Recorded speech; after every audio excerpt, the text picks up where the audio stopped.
Bonjour. Voyons comment conjuguer et utiliser le passif. Le passif, ou la voix passive, se forme avec l'auxiliaire être conjugué et le participe passé du verbe. Exemple avec envoyer. Je suis envoyé, tu es envoyé, il est envoyé, nous sommes envoyés, vous êtes envoyés, ils sont envoyés. Dans cet exemple, l'auxiliaire être est au présent, mais il est possible de le conjuguer à tous les temps. Comme le passé composé, l'imparfait, le futur proche, le futur simple,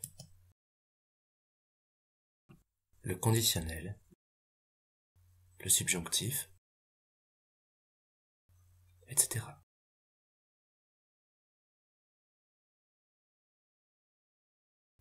Voici un bref rappel concernant le participe passé.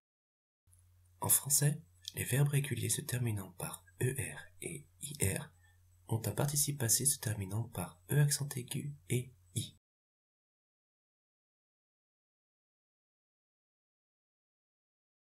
Exemple, envoyer, je suis envoyé.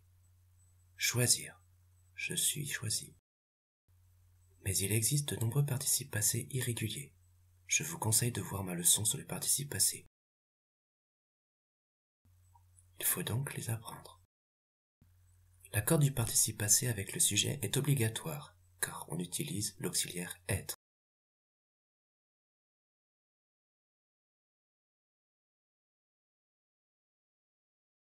Exemple. Le vélo est produit. Pas d'accord, car le sujet vélo est masculin. La voiture est produite. Accord avec la marque E, car le sujet la voiture est féminin. Les vélos sont produits. Accord avec la marque S du pluriel, car vélo est masculin pluriel. Les voitures sont produites. Accord au féminin pluriel avec la marque ES, car les voitures sont féminin pluriel. Voyons maintenant quand utiliser le passif. Le passif signifie que le sujet subit une action. Exemple, la voiture est fabriquée par une machine. L'action de fabriquer s'applique au sujet la voiture. On utilise donc le passif. La machine fabrique la voiture. L'action ne s'applique pas au sujet, mais à l'objet la voiture. On utilise donc la voix active. Revenons à l'exemple au passif. En utilisant le passif, le sujet la voiture est mis en avant. On insiste donc sur cette information.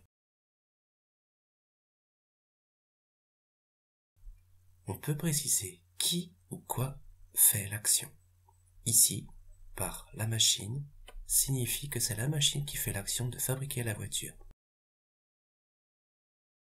Cette précision est facultative. Dans cet autre exemple, une voiture a été volée. Le sujet, une voiture, est mis en avant. On ne précise pas qui a volé cette voiture. Soit parce qu'on ne le sait pas, soit qu'on ne veut pas le dire. Le passif est souvent utilisé dans les rapports professionnels pour cette dernière raison. Exemple, le projet a mal été conduit. On ne précise pas qui a mal conduit le projet. Autrement dit, la personne qui écrit cette phrase ne veut ou ne peut pas dire qui est responsable de cet échec. Elle évite de s'exposer ou de prendre des responsabilités. Bien sûr, on peut toujours préciser qui a réalisé l'action. Dans ce cas, la plupart des verbes sont suivis par. Exemple, la souris est mangée par le chat. Le gâteau est fait par le pâtissier. Les enfants sont gardés par la nourrice. Cette toile a été peinte par De Vinci. Mais cette précision est facultative. Certains verbes sont suivis de pour préciser qui est responsable de l'action.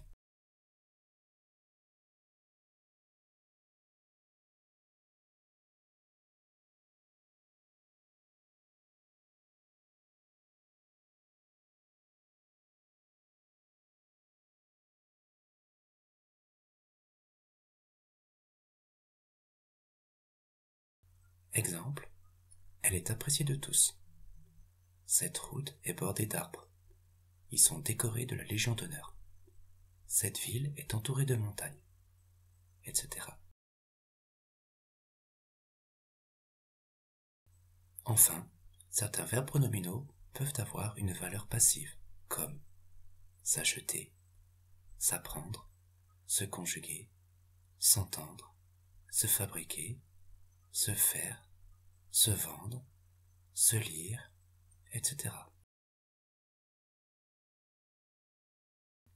Exemple, le verbe falloir se conjugue avec il.